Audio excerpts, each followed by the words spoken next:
Salam Pancasila, merdeka!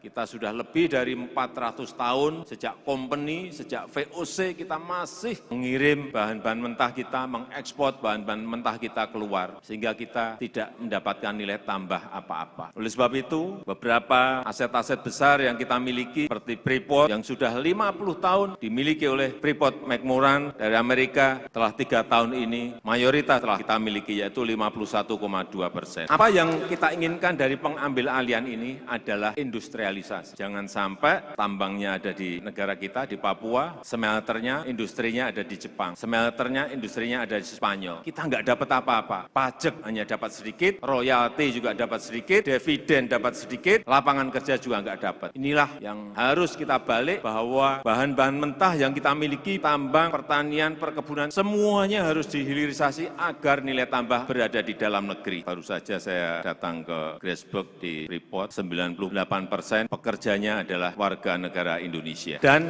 41% adalah dari tanah Papua. Ini yang luar biasa. Kemudian juga Blok Rokan, ini juga sudah 97 tahun dikelola oleh Chevron dari Amerika Serikat. Dan saat ini sudah 100% diambil alih oleh kita sendiri dan dikelola oleh Pertamina. Juga Blok Mahakam, telah 43 tahun dikelola oleh Total INP dari Prancis, sekarang juga 100% dikelola oleh Pertamina. Apa yang saya lihat di lapangan, seperti Rokan, 100% sekarang tenaga kerjanya semuanya dari Indonesia. Ada tambahan lagi 12.500 pekerja baru di Blok Rokan, karena kita ingin mengebor lebih banyak lagi sumur-sumur yang ada. Setelah menguasai ini, pekerjaan besar ke depan yang ingin kita lakukan adalah bagaimana membangun sebuah sistem besar, agar yang namanya nikel, yang namanya boksit, yang namanya tembaga, yang namanya timah, itu betul-betul semuanya bisa terintegrasi dan bisa memproduksi barang jadi maupun setengah jadi yang memberikan nilai tambah yang sebesar-besarnya, utamanya lapangan kerja bagi rakyat. Dulu waktu masih mentah, kita ekspor tuh nilainya per tahun hanya 17